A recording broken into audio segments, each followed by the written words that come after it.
Uh, Hi there. Hi there. I am going to be giving my first impressions of the Nocturne card, the minion Nocturne cards. Actually, my blind first impression. I haven't seen any of the new cards past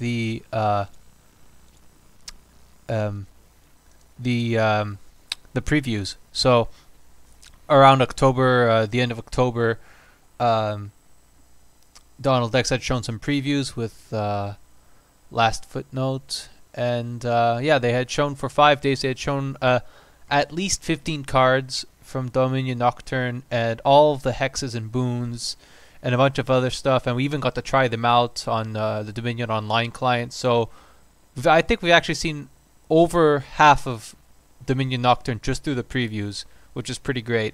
But we didn't get all the cards, and we haven't seen all the cards. So only today did we see all the cards. Well, it's the same day for me. I don't know where, depending on time zones. But yeah, so I'm actually going to look at these cards, and without having seen them before, besides Bard, I've seen this. I don't know. It's you can't miss it. But the other cards, I snipped them from the rulebook without looking at the card text, and just put them into a folder that I can scan through.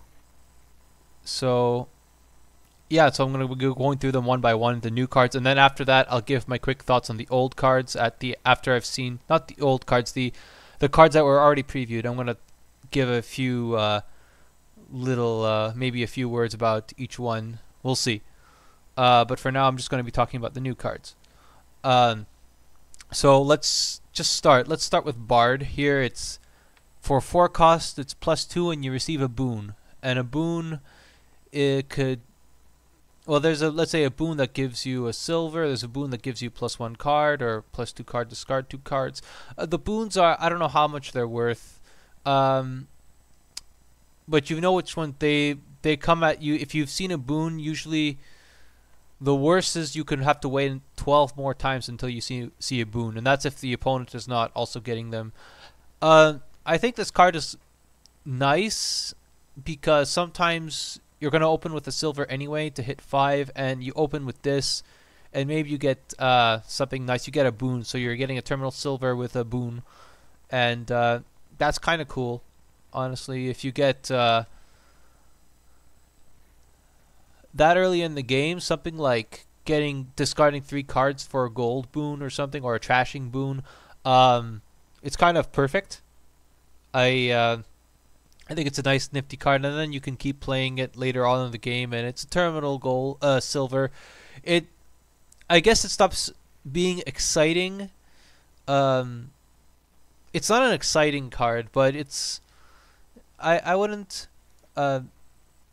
getting dis I wouldn't bash it too much. I think it's nice. I think at least it always gives +2, and it's 4, costs 4. So yeah, the scanning is maybe terrible, but the card text should be readable on all these cards, just not the card art. Sorry about that, guys.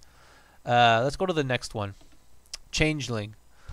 Trash this. Gain a copy of a card you have in play. In games using this, when you gain a card costing 3 or more, you may exchange it for a changeling. What? So you play this at night, and you gain a copy of a card you have in play. So you can buy it, or you can, let's say you delve or something to get a silver, and you could just get a changeling instead. So it's one of those reasons for a night card is that it lets you copy a treasure. So you can play, if you've played a gold and you play this, you can copy any action card you've played that turn, and you can copy a gold. So it's kind of like a one-shot duplicate. Yeah. That kind of makes sense. Except there's this nifty below the card effect where sometimes you can just get a changeling randomly because your opponent gave you a got embassy or something. I don't know. Uh, or someone, I don't know, someone trashed a swindler.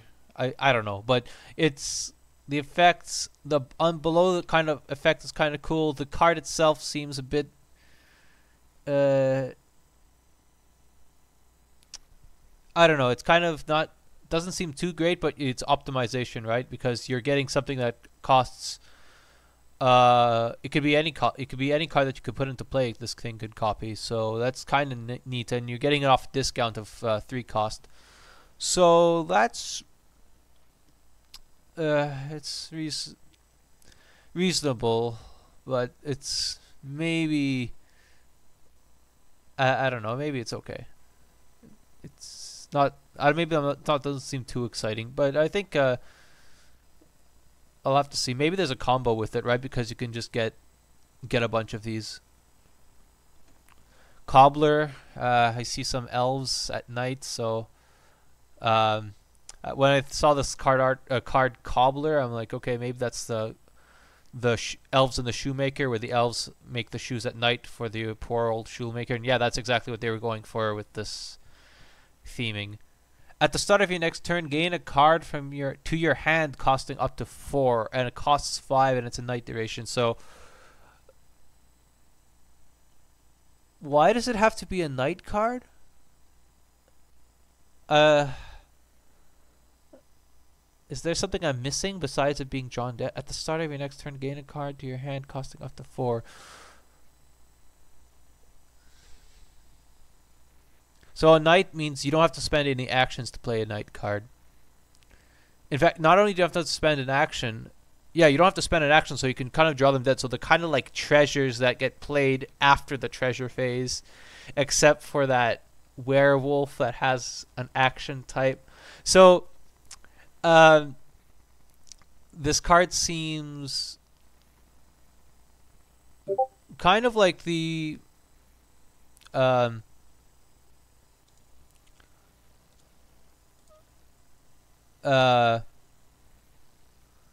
hold on.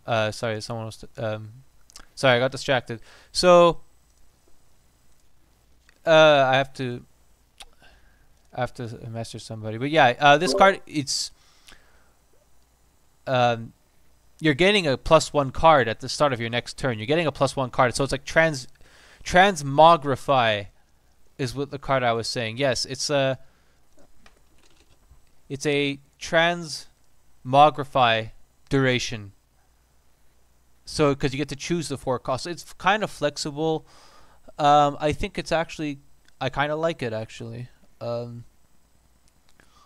Just having that extra card, you're getting a card. You're not getting a 5 cost, you're getting a 4 cost, and it costs 5. But you're getting +1 card, and you're choosing exactly the 4 cost you want.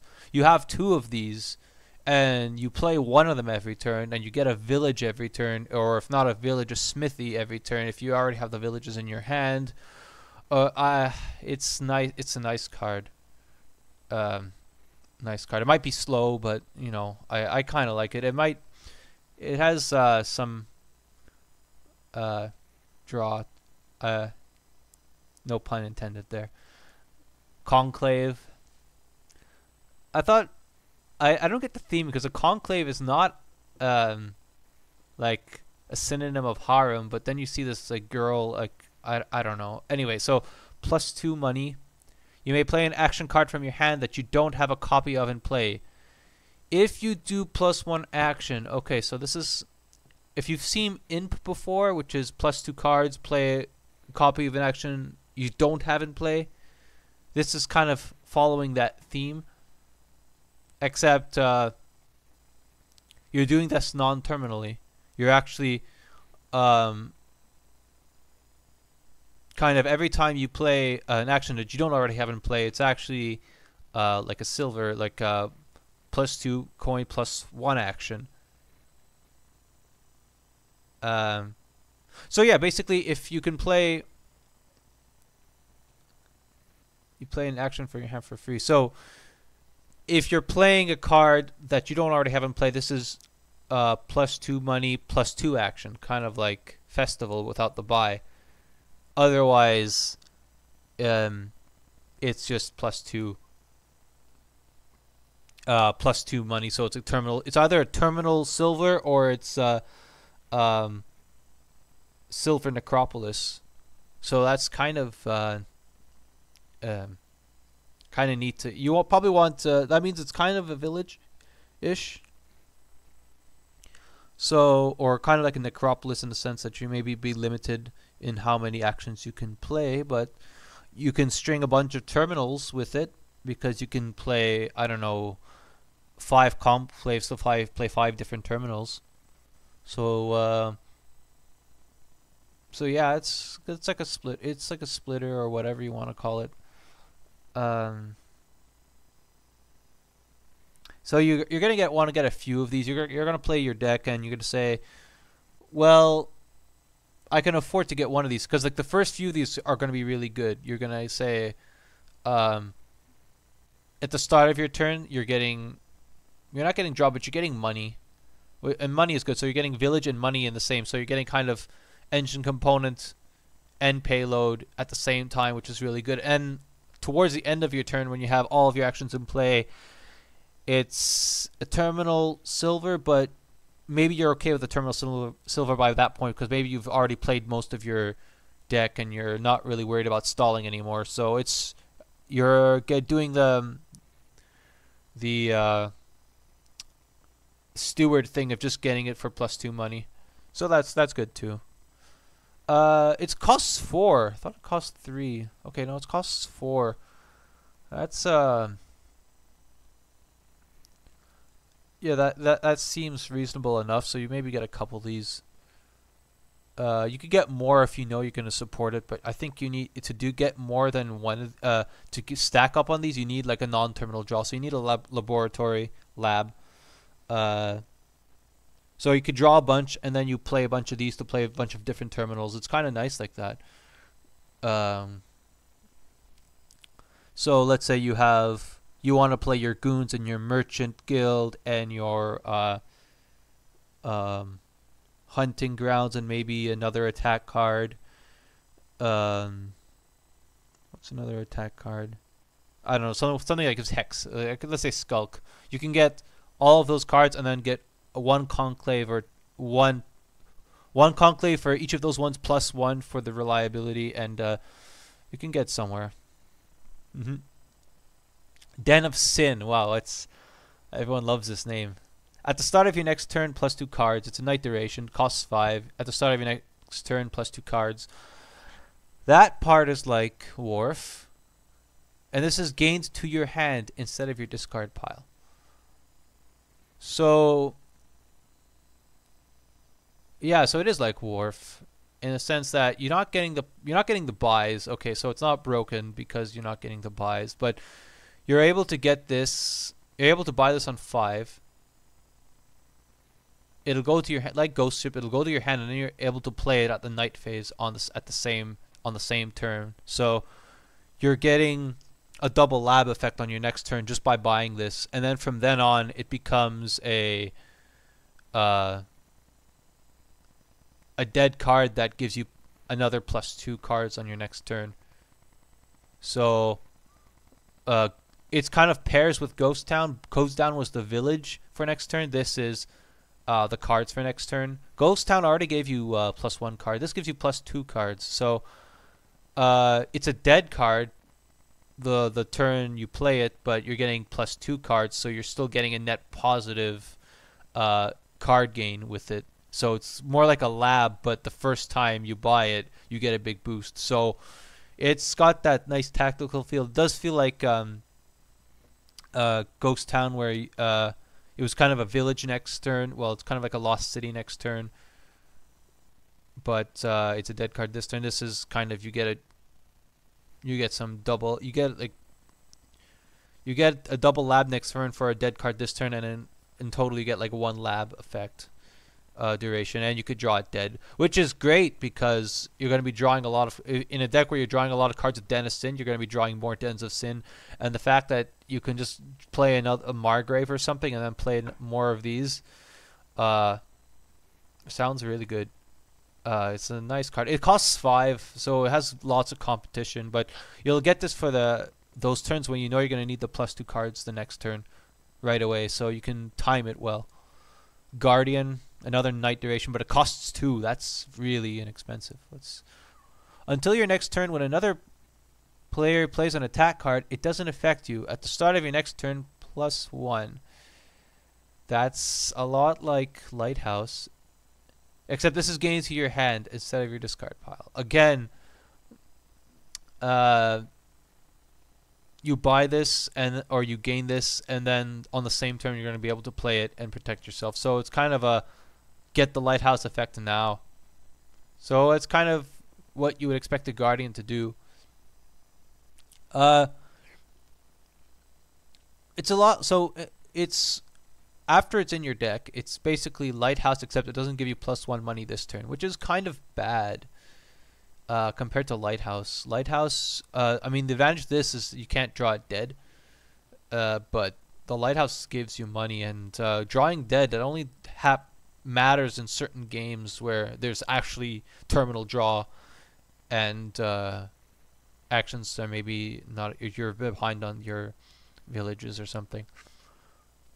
But it's still, if you're worried about a next attack, or you really need to set up your next hand to be really good, and you don't want it to get hit by minion, you get this, and you're safe for the next turn, and you can get it right when you need it. So that's kind of nifty. But it feels more not as great. Monastery.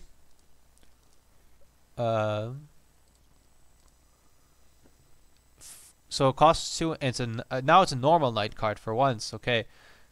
For each card you've gained this turn, you may trash a card from your hand or a copper you have in play. So if you buy 1 card, you play this after the end of your turn. After your buy phase, you play in the night phase. You play a card, and you do half of a bonfire at worst, right? You could trash a copper you have in play, so that's half of bonfire. But you're buying this once for 2, so eventually it'll have been like 2 bonfires, except not really, because the whole point of bonfire is get the trashing right away. Like, you open bonfire so that your other opening buyer or whatever does some amazing thing while you keep buying more bonfires. This is not like that. This is more like Ratcatcher at the start of the game. But if you have ways to gain cards, suddenly you can just do mass trashing, right? Let's say you play Treasure Hunter, you get a bunch of silvers, and then you play this at the end of the turn and just trash a whole bunch of stuff in your hand. So it's kind of like your trade. It's kind of like, in that case, it would be like trade. If you have if you have Watchtower, you can buy a bunch of stuff, trash the stuff you gained with Watchtower, then trash a bunch of stuff in your hand. It's kind of nice for goons. It's a trasher. It's kind of a cute trasher. It feels very Nocturne-y. It feels like Devil's Workshop, that you have to have, depending on what you've done on your turn, the effect of this card will change. And you may trash a card from your hand or a copper you have in play. So, okay, only the coppers in play you can trash. The rest has to come from your hand. So you can't trash silvers in play, but...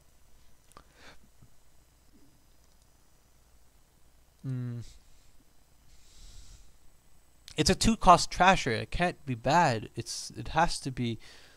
You pick it up at your most convenience. You hope if you have a 5-2 split, that seems perfectly... It seems perfectly fine for a 5-2 split, because I mean, it's like you're buying it's okay, because sometimes you'll buy a dead card trasher. You'll buy, let's say, a terminal trasher even, and this is not even terminal, this is non-terminal, so it can't be a bad card, except unless you can't actually gain a card on your turn at all, which happens in Empires with debt. That's when this sucks, right? Or if you have to buy a copper just to get this effect, then you're not really... and considering that this was not doing anything else on your turn 2, yeah, then that's bad. But if you're not playing Empires with the debt, and you're playing with Nocturne cards that have so many ways of gaining more cards, which is going to be great. So this feels really good in Nocturne when you're actually playing all your night cards. You play this as your last night card. Yeah, this really likes its own set. I think it's pretty interesting. Night Watchman. Look at the top. Okay, so it's a 3-cost night card. Look at the top 5 cards of your deck, discard any number, and put the rest back in any order. Wow, so that's... Oh, this is gained to your hand instead of your discard pile. So, again, you can gain this on your turn, or like you buy it. So it's basically... You're buying Scouting Party, but it stays in your deck. You buy the Scouting Party, and it's even better than Scouting Party. It's more like... It's more like Cartographer. You have control over what you discard. So basically, you're paying 3 for a Cartographer. It's not a duration, so you can keep doing it every turn. It just doesn't draw on the same turn. So if you have 5 of these in your hand, it sucks. But whereas if you had 5 Cartographers, it'd be really good. But getting 1 or 2 of these is basically almost equivalent of getting that 1 Cartographer at the... at 5, you know, sometimes you'll play games, say, you'll think my deck is good, but there's a chance I stall, so I'll have to get a Cartographer. This is that same effect the first few times, but only for 3, and you could even do it when you're worried about dudding. So when the turn you're worried about a dud, you could get this, and you just have to deal with this card that doesn't draw, but it looks at 1 extra card compared to Cartographer. That's why I call it Cartographer. It just doesn't draw, it doesn't stack well, but as a 1 time or as a 1 or 2 of in your deck, it's doing a lot of work. So the 3 cost is kind of maybe justified for how it doesn't stack well. Sacred Grove, +1 buy, +3 coins of 5 cost action fate. Fate just means it gives a boon. So +1 buy, +3 coin, receive a boon. If it doesn't give +1, each other player may receive it. Oh. Wow, that's kind of funny. Okay, there's at least 2 boons that give you +1. There is one that gives you +1 action, +1 coin, and there's one that gives you +1 buy, +1 coin.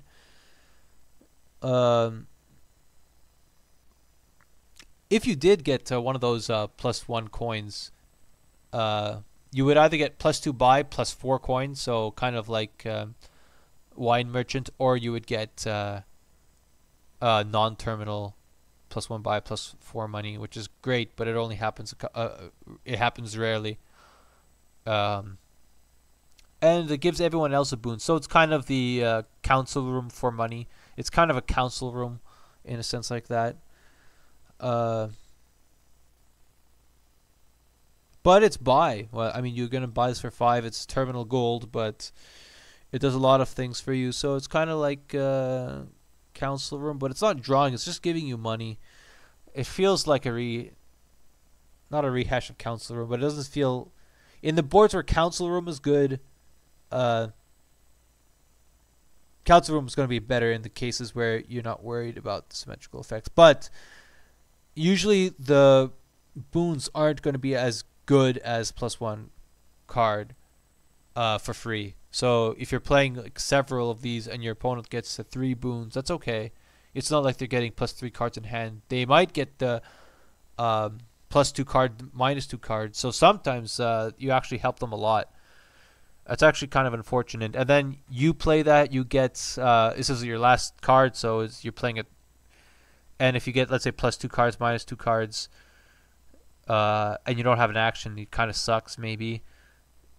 Well, it might not suck if you have some estates in your hand, but then they get to do that without having to spend an action. So that's kind of... Some of the effects are better for your opponent than for you. And I think each other player may receive it if it doesn't give a coin, because getting a coin when it's not your turn is useless, I think. So...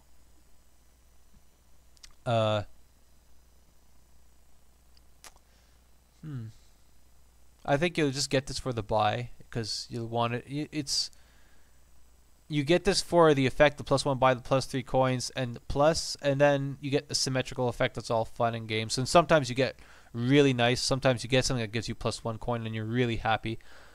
So yeah, I think overall it's kind of good for cases where you need the money. But if you're hitting 5, you have to have something you need to hit, like let's say 6 slots. So if you want to buy nobles, this is good if you want to get nobles or something. But I don't know. I have to see how this card plays out in practice to really give a good gauge of its strength.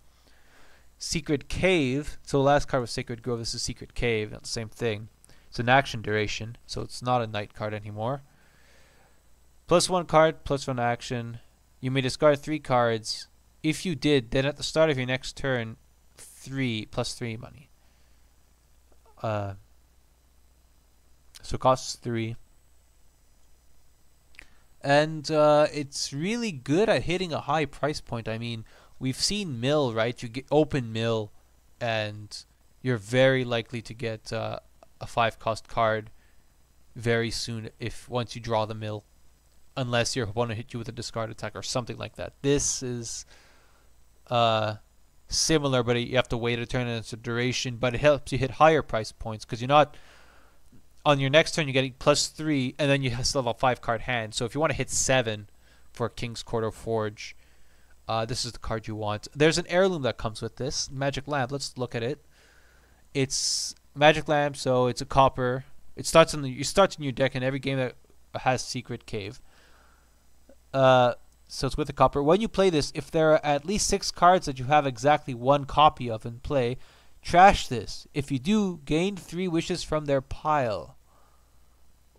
Okay, a wish is a card that is +1 action. It's +1 action.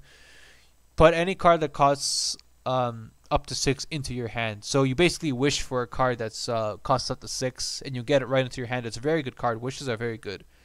That's all you need to know about wishes. You need 6 cards that you have exactly 1 copy of. That's a really hard requirement to meet, because even if you have you need 6 different cards and they have to not have stacked them. So if you have, let's say, villages and a whole bunch of other cards, but you played 3 villages, none of those villages are going to count for this Magic Lamp.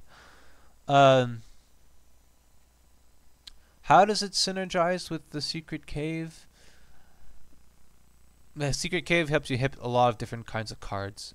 Like it helps you hit gold, silver, gold, expensive cards, not province, but something that you could put in place. So yeah, they kind of work together, I would say. I kind of like the Secret Cave. You wouldn't get it every game because sometimes it's overkill, but if there's a source of buy, the +3 cards is good. And you don't have to do it, right? You only do it when you want to. You only do it. So if you worry about this missing the shuffle and you know you're going to get exactly the card you want next turn, you don't discard. It gives you a nice choice. And this Magic Lamp's another fun mini game. I like these mini games like Haunted Mirror Heirloom, and the Leprechaun Heirloom. It's not an heirloom. The Leprechaun, where you play 7 different. If it's your 7th card, you get a wish and a gold. So yeah, I don't know how you're gonna meet this condition to get at least 6 cards, exactly 1 copy of in play, to get 3 wishes, but it's gonna happen eventually. Because you can just play 1 copper, 1 silver, 1 gold, and then 3 other cards. You have to plan it at the start of your turn, I think, so that's kind of cool. Tormentor costs 5. It's an action attack Doom, so Doom means it's gonna give a hex somehow. +2 money. If you have no other cards in play, gain an imp from its pile. Otherwise, each other player receives the next hex. So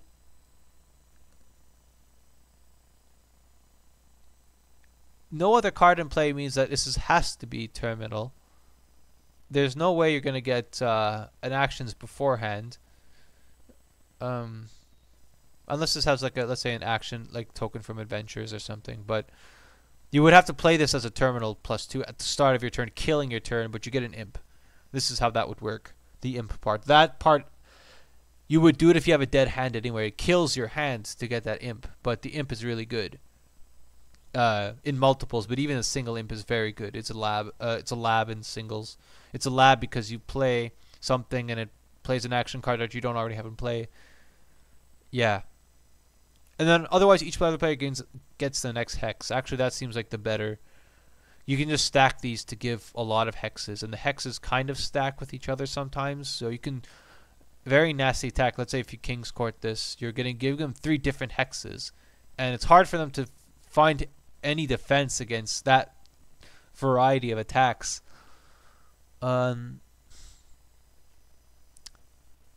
It's kind of nasty card in terms of the attack part. The imp part is cute. It's cute because you kill your hands unless there's a I don't know, there's some tricks to it, but it has to be no other cards in play. So forget night cards in play, duration cards in play. This you won't get the imp if that's the case. So you can't just have a fishing village and then you play this to get the imp even if you could play the rest of your turn. No, it won't work.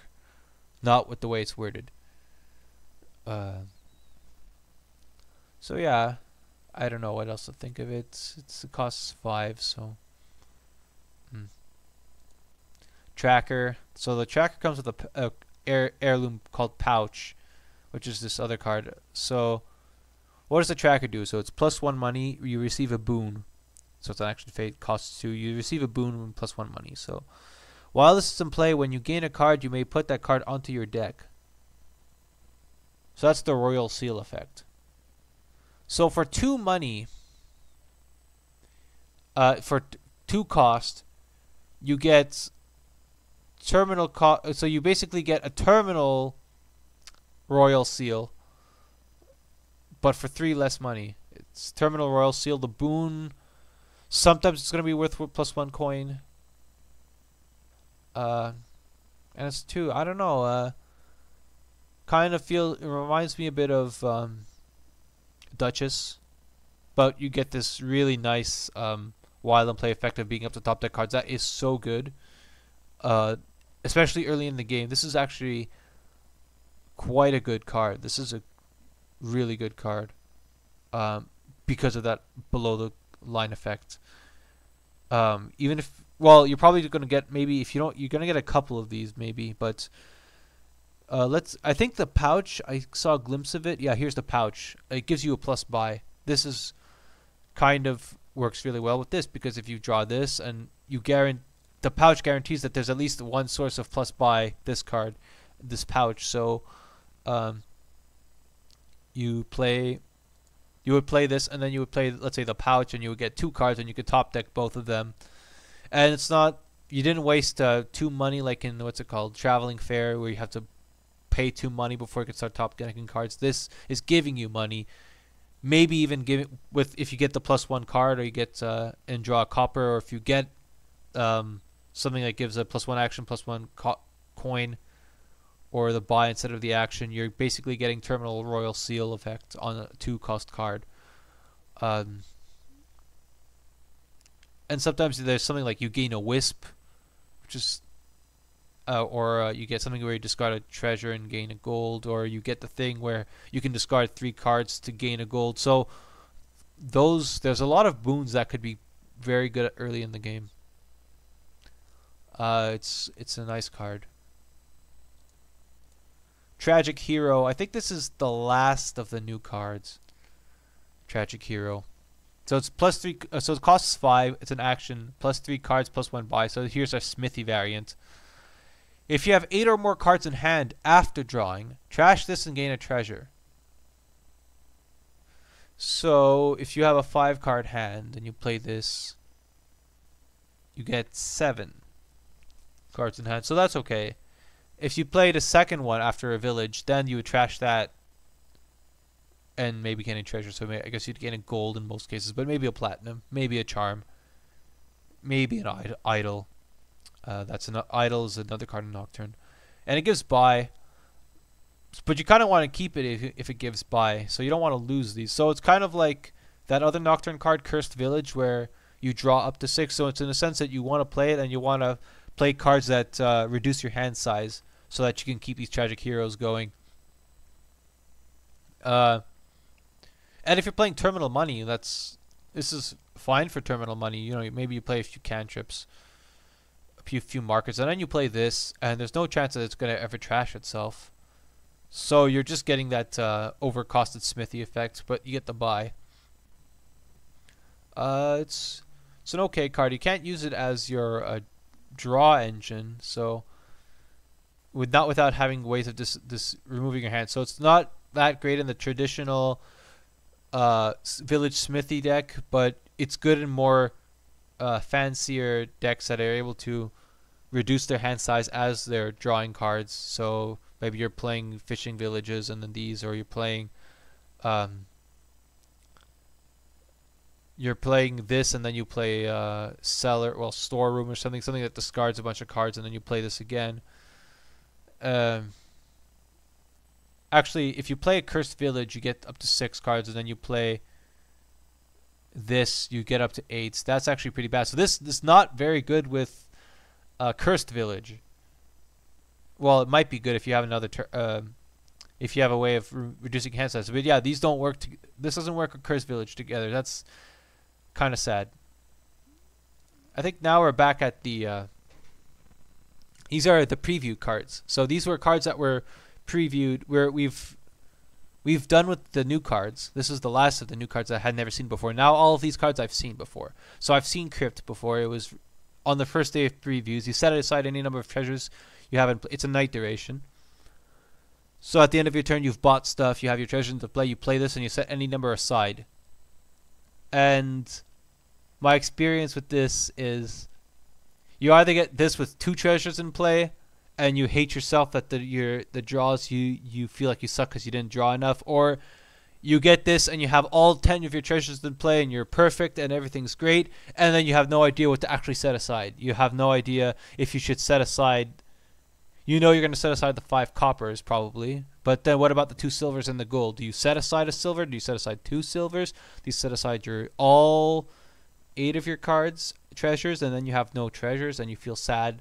I don't know how to play this card. I'm going to be completely honest, but it feels like if you have a terminal draw or something, if you're able to draw this with your treasures, it's basically a treasure that puts your own treasures, kind of archives your own treasures. It's not garbage. It's not a bad card. It's just I don't know how to use it.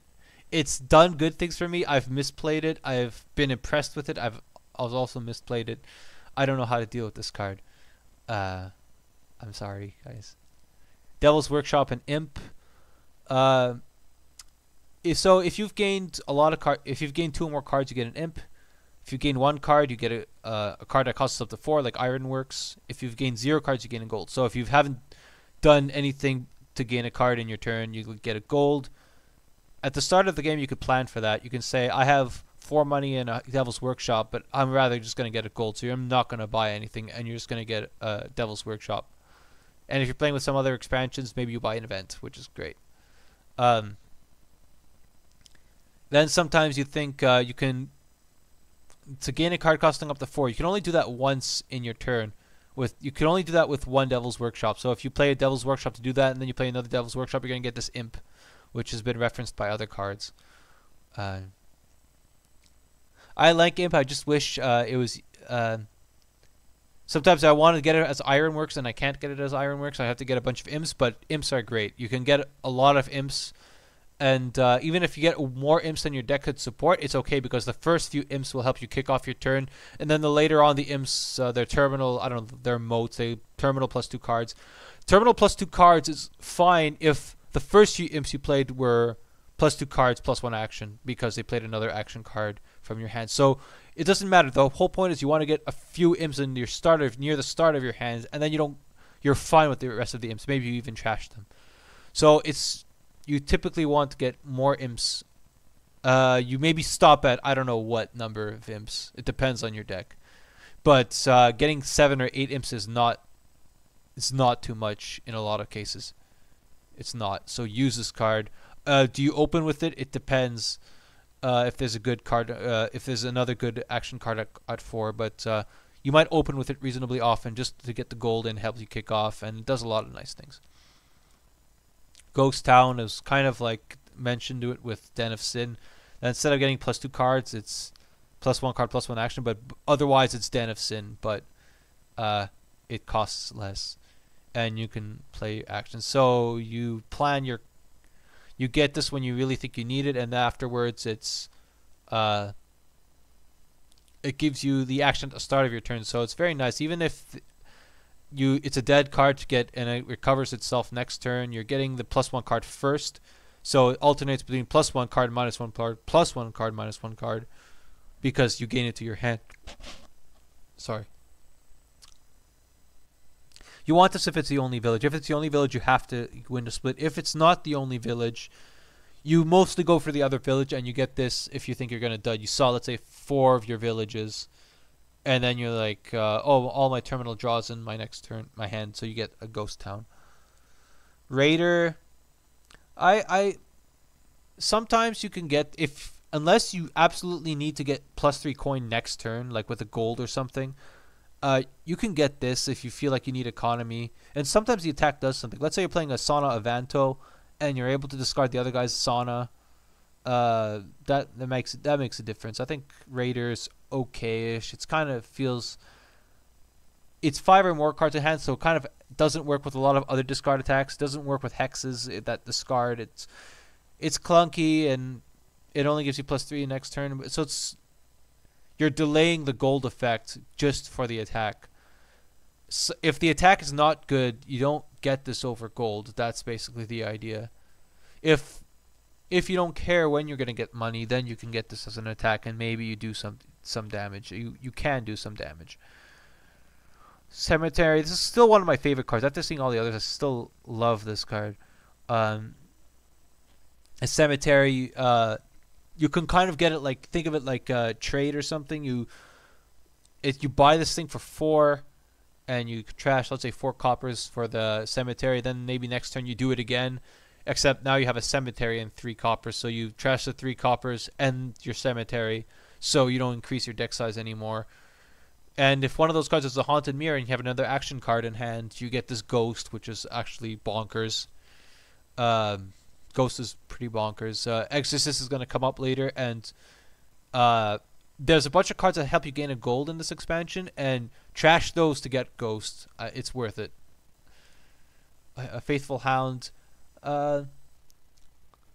This card, it's hard to. This card likes synergy. Sometimes the +2 cards. Sometimes when I was playing with this, it's like, oh, it can't be as bad as Moat. I mean, maybe I've been underestimating Moat, right? Maybe +2 cards is actually good after all. Why would they reprint it? No, +2 cards on a terminal for 2 is still not great today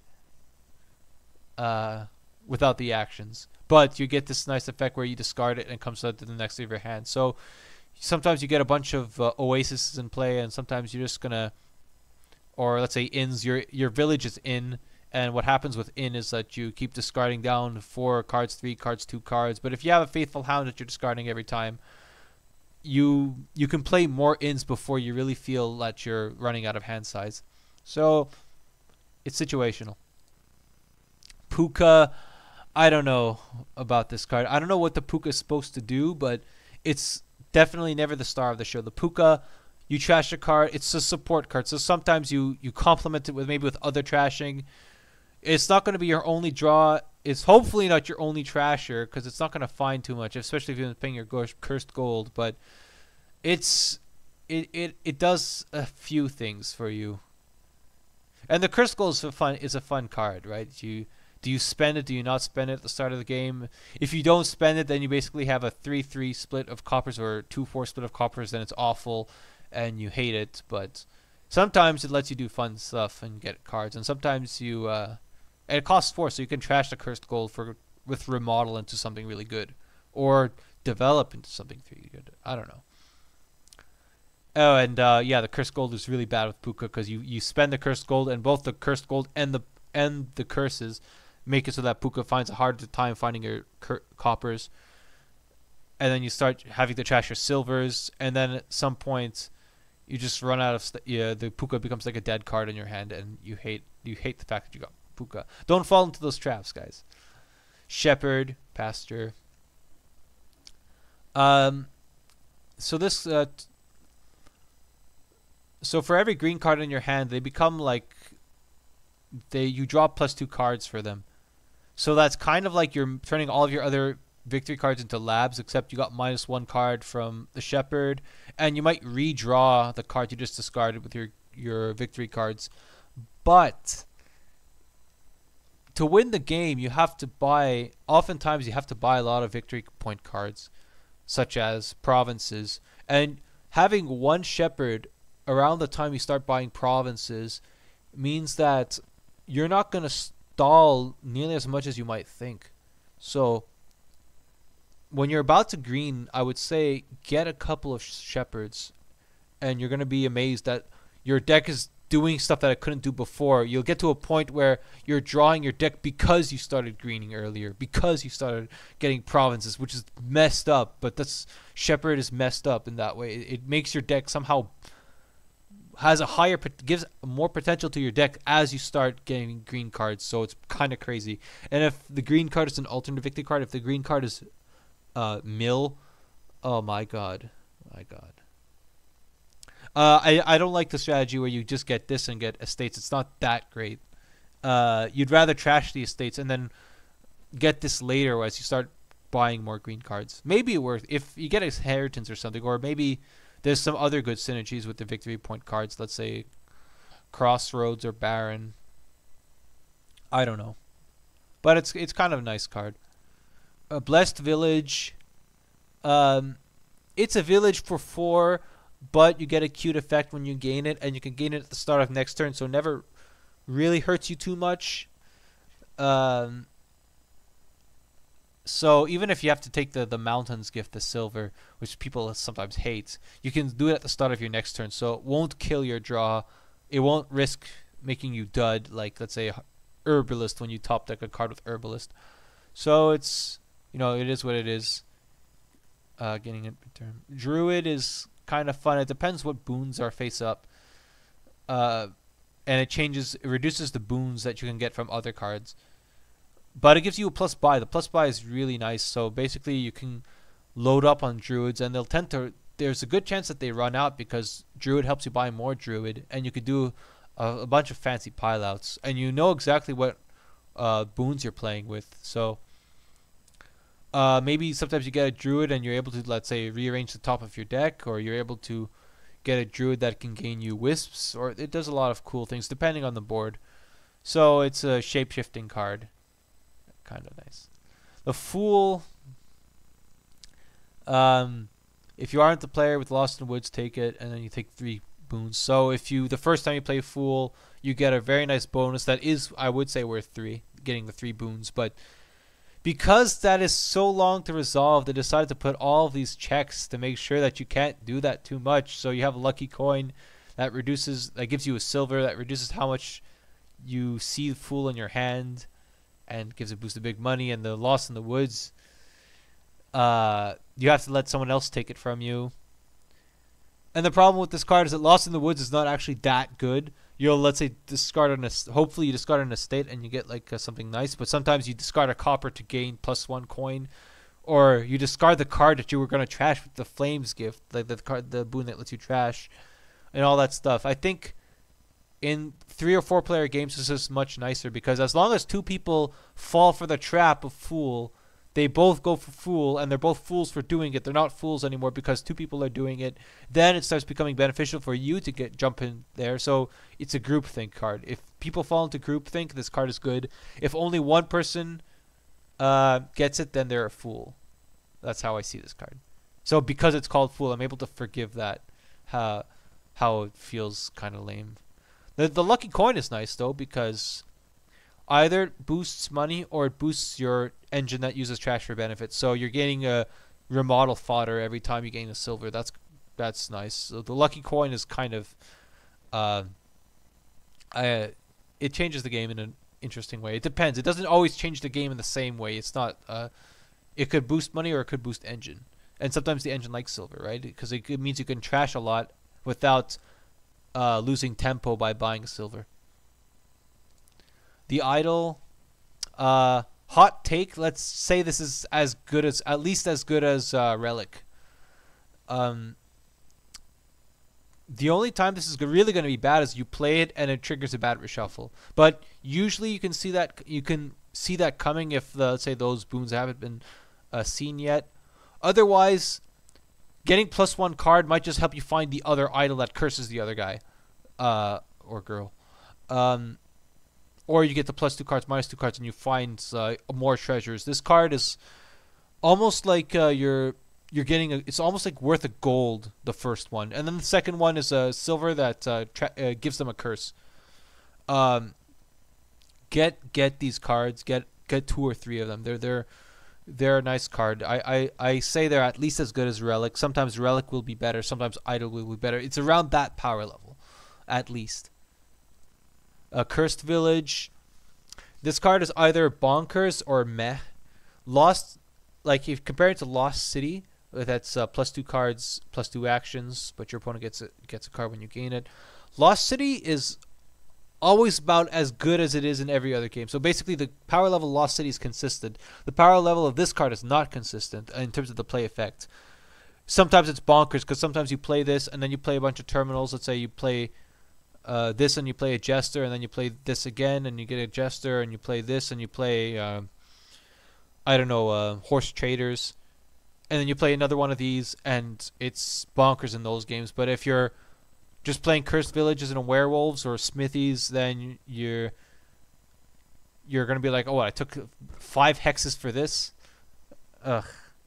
But yeah, you're gonna be like that. So, and of course, there are the memes already. I think I've seen it where you get the Cursed Village and immediately you get the Hex Locusts that trashes it and gives you a cheaper card of the same type. So, yeah,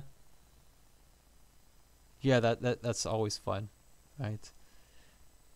So you have to play the roulette, and that's only if you've drawn your deck. Leprechaun. It's a 3. It gains a gold for 3. So because of that, it's okay. Like it'll have its uses, just because sometimes you want gold, sometimes you need a card that'll help you spike the expensive cards. And this card costs 3, so you can open it with it and buy a 4-cost card. That's nice. You just have to take a hex. So maybe that's not so good, but it's okay if you really need the gold. And then sometimes you can get the wish effect, which this is wish if you haven't seen it before. You gain a card to your hand. A really good card to your hand, probably. But when you do that, you still have to gain a gold. So even when you're getting wish, you're still getting gold. So you need a way of not trashing the golds, but you need to know that this card is going to stuff you with gold. So if you're the type that you don't want to have these dead draw cards, you don't want to have these stop cards in the form of gold, you're not going to be happy with Leprechaun unless you have a way of getting rid of those golds. Let's say you're going to remodel them into provinces. So it's a source of fodder. It's a source of fodder for 3. But you have to take a hex, and sometimes that hex will be discard down to 3 cards in hand. So if you play this in the middle of your turn with 10 cards in hand, make sure that hex is. Make sure you've assessed the risk of that hex, or you've already seen that hex and you know you're not going to get it. The Skulk. So this gives you it gives the other player a hex, but you gain a gold when you get it. Which is, I think it's amazing that you can get a gold off this thing. So you can open with it, and you open with a gold. And that's kind of like, because if you draw the Skulk and the gold at the same time, that's kind of like, together they make a,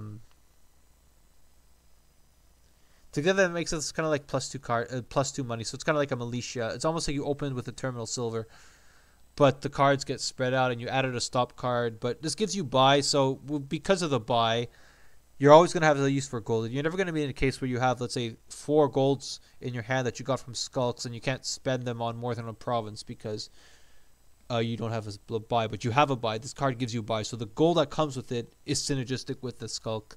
And giving a hex is good at the early game, because sometimes you'll get that hex that discards their actions out of their deck. That stupid hex famine, I think it's called. There's a bunch of stupid hexes that are actually kind of strong at the early game. As much as people like to joke that the hexes sometimes are really bad. The hexes change in power level as the game progresses. Maybe the hex Envy that reduces the worth of golds and silvers kind of sucks in the early game, but it gets better later game, maybe. Uh, I like this card. It's one of my favorites. The Skulk, the werewolf. It's just like that torturer, except not really, because the werewolves that are attacking are the ones that didn't draw cards. But it just means that the first, similar to Imp, you get more of these than you need. You get enough of these so that you draw your deck at the start. You get enough of these so that at the start of your turn you find a few werewolves, and then the rest of the werewolves, they're not doing any draw for you, but they're attacking your opponent. So you kind of mask these. You kind of, well, not if you there's no source of plus actions. You don't mask these, but you can maybe, it's okay to get 2 or 3. So you want to be like, oh, get more of these than you really need. If you want to, if you do that, you'll at least give hexes to your opponent. So that's kind of nice, right? Exorcist, another one of my favorite cards. You trash a card from your hand and you get a cheaper spirit. So you could turn estates into wisps. You can turn, wisps are a cantrip that if you reveal a card that's like 0 or 2, 0 to 2 cost, you draw it. I'm not explaining that well. I'm getting tired, but you can trade a trash an estate for a wisp without spending an action. You could trash a silver into an imp, and you could trash a 5-cost guard or a gold into a ghost. And the way this card will work is early game you get it. You trash some estates or maybe coppers if you have to. You'll trash the estates. You'll get some nice cards. Middle of the game, you start not needing that silver anymore. You have enough actions that you can ditch the silver. So then you get an imp or 2, and then that's really good. And then later on, you get a couple of ghosts. At least if you get 2 ghosts, if you find a way of doing that, you're really well off. You play 1 ghost each turn, and the ghost is insane because it's like you're setting aside a card and then you're playing it twice. So that's kind of like Lost City that drew a phantom copy of the card you set aside. It's, I don't know if I described that well, but well, it's like kind of like 2 Lost Cities and then a phantom card. I forgot how I described it. Anyway, Exorcist is and it's terminal. It's a night card, so you don't have to worry about drawing it dead. So you can trash it for free. But it costs 4, so it kind of weird in the opening. Maybe there'll be other cards that cost 4 that you prefer over this. So sometimes it's too slow because it costs 4. And the Necromancer, it's another one of my favorites. I'm not sure how good this card is, but I feel like as long as you're like aggressive with it and start trashing a lot of what you can do with this card is you could get a bunch of Necromancers and start trashing your action cards that when you dud. So let's say you drew this and a Smithy. What you'll do is you'll play the Zombie Apprentice on the Smithy, you'll trash the Smithy, and then you'll draw your other cards and keep kicking off. And then the next time your turn rolls around, maybe you'll have 2 Necromancers in your hand and you've already trashed a village and a Smithy. Or you draw this with your village, so you play the village and then you play this as a Smithy, or you draw this with a Smithy and you play this as the village and that as the Smithy as the Smithy. So the more cards you trash with this, the more versatile it is. And then it's similar to what I described about Werewolf and Imp, where you want them at the start of your turn, so you're getting more of these. You don't care what happens after your turn. You don't care that you can't replay the same zombie. You can't play the same card in the trash. You really care about the beginning of your turn. You care that the cards are good at the beginning of your turn. I'm not going to talk any more about Necromancer. I'm going to talk all day.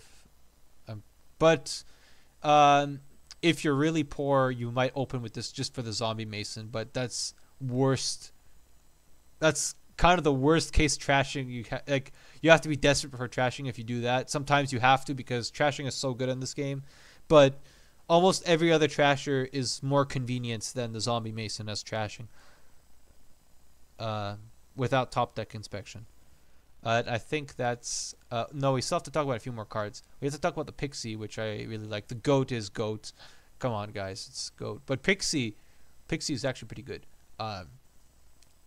because it's non-terminal. So any boon that you double up on is always going to be, well, like the card ones. Let's say the ones that give you +1 card. That boon is going to be really good on Pixie. So buying Pixies on spare buys is always nice. You can you would trash it for, let's say, the one that gives you the boon that gives you wisps. You'll trash it for the one that lets you discard a treasure for 4-cost cards. You'll maybe trash this Pixie to trash more cards or to gain 2 silvers, or, well, usually not those, but usually the ones that give you the wisps or the 4-cost cards, the Earth's Gift. That's what the one I'm talking about, or the one that gives you buys. You'll want to trash this because then you get that one. You could rebuy Pixie. And the goat will help you see your Pixies more often, so you have more times. It's faster to see how often you'll get to check the top boon before you find one you want. They work well together, I think. And the Vampire, I felt like sometimes Vampire is really good, and then sometimes I don't understand how I lost with it. I think that the key with this card is it's actually kind of slow. The Hex, as I said with Skulk, the Hex early game I think is actually could be really strong. It could be. Maybe it's not, but there's a chance that the early game Hex is really strong. So you might even get this as your power 5 terminal. You might get this. You might think Margrave is better to get at the opening, but maybe you get the Vampire first, because the Vampire is still hexed, so it buys you time to accumulate 5-cost cards and to trash with Bat. So maybe if getting 5-cost cards is really important, you'll get 2 Vampires. You'll have to buy the second Vampire, but that's okay. Bats, eventually the Bats will have a hard time trashing cards usually, but that's okay. They've already, if Bats are having trouble trashing cards, that means they've done their job already. And I think that's the last card. Yeah, we're back to Bard. Okay, thanks for listening. I was having a lot of stream trouble before, so I was towards somewhere in the middle of the video. I forgot what tarot card I was talking about. I had paused it and really went back to my stream or something, but I apologize for that. But yeah, thanks for listening, and I hope you enjoy Nocturne. See you.